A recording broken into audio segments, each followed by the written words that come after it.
ایک تو محترمہ نے کہا کہ ملک کو آزاد کرایا سیاستدان نے.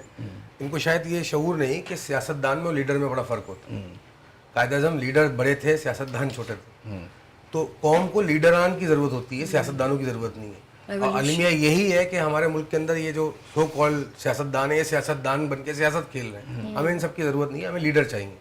لیڈر وہ ہوتا ہے جو عوام کو انسپائر کرتا ہے, کر کے دکھاتا ہے, فرنٹ سے لیڈ کرتا ہے. بلاول بھٹو صاحب یا فار دا سیک کوئی بھی لیڈر جو ہمارے سیاستدانوں میں بیٹھے ہیں, کیا وہ فرنٹ سے لیڈ کرتے ہیں؟ کیا ہے ان کے اندر وہ صلاحیت ہے؟ کیا وہ کوالیفائڈ ہیں؟ کیا ان کو غریب عوام جو 40% عوام جو پاورٹی لائن سے نیچے, کیا ان کی تکلیفیں ان کو پتہ ہے؟ جا کے ایک دن جھوپڑی میں رہ سکتے ہیں, بغیر پنکھے کے رہ سکتے ہیں, تھر پارکر میں رہ سکتے ہیں, بھوک پیاس میں رہ سکتے ہیں ایک دن. وہ ہیلی کاپٹر میں گھومنا اور اے سی میں گھومنا, یہ وہ نہیں, جس تنخواہ نہیں لیتے ہمارے چیئرمین صاحب. ان کے پہلی بات تو ان کے چیئرمین نہیں, وہ پارٹی کے چیئرمین ہیں. اس چیز کی تصحیح کر لیں تو وہ چیئرمین تنخواہ نہیں لیتے, تو تنخواہ کی ضرورت ہے, ان کو ضرورت ہے, ان کو ضرورت ہے تنخواہ کی.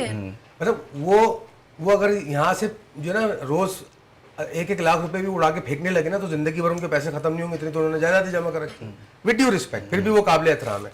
دیکھیے فلسافیکلی اسپیکنگ, فلسفے کی روح سے 2 قسم کے لیڈر ہوتے ہیں معاشرے میں. بہت براڈلی میں بات کرنا چاہ رہا ہوں.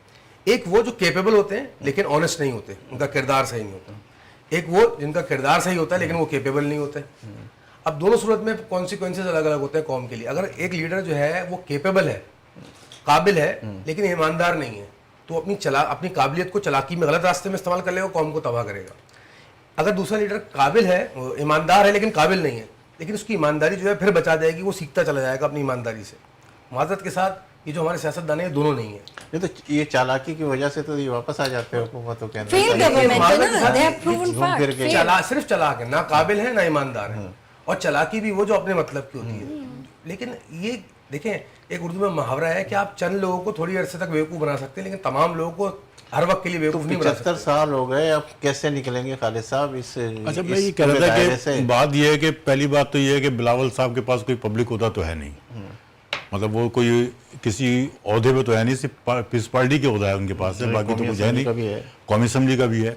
تو بات یہ کہ اگر وہ اخراجات کر رہے ہیں تو اپنی پارٹی کی بنیاد کے اوپر کر رہے ہیں نا, اس میں تو کوئی ایسی وہ نہیں ہے. بے شمار ایسے وہی نہیں ہے, بے شمار لوگ ہیں جو قومی اسمبلی کے جو پیسے آتے ہیں وہ نہیں لے رہے ہیں, تو اس میں کوئی بڑی بات نہیں ہے. دوسری بات یہ ہے کہ جو ایک بات انہوں نے کی بالکل صحیح ہے, یہ جو لیڈرشپ ہے نا, یعنی سیاستدان لیڈرشپ, وہ لیڈر کیسے پیدا ہوگا جو وصیت کی بنیاد پہ لیڈر بناؤ. وہ لیڈر کیسے ہوگا جو خاندان کی بنیاد پہ بناؤ, جس کو جو ہے یہاں تو ہمارے ادھر خاندانی سسٹم چل رہا ہے نا. آپ اٹھا کے دیکھ لیں چند ایک پارٹیوں کو نکال کے, تو ہماری پوری سیاست ہی اسی کے اوپر ساری اس پر آ گئی ہے کہ جی پورا ایک خاندان ہے جو حکومت کر رہا ہے, تو اس میں کیا ٹیلنٹ آئے گا, مطلب کہاں سے ٹیلنٹ پیدا ہوگا, کہاں سے صلاحیتیں آئیں گی. جبکہ آپ نسل در نسل, یعنی اس وقت صورتحال یہ ہے مسلم لیگ کی کہ آپ کو ان کا داماد بھی بن گیا, ان کی بیٹی بھی بن گئی ہے, ان کا وزیر اعظم بھی ہو گیا, مطلب سارے عہدے انہی کے پاس ہیں. تو خاندانی بزنس ہے, خاندانی بزنس ہے یہ ہے اصل میں.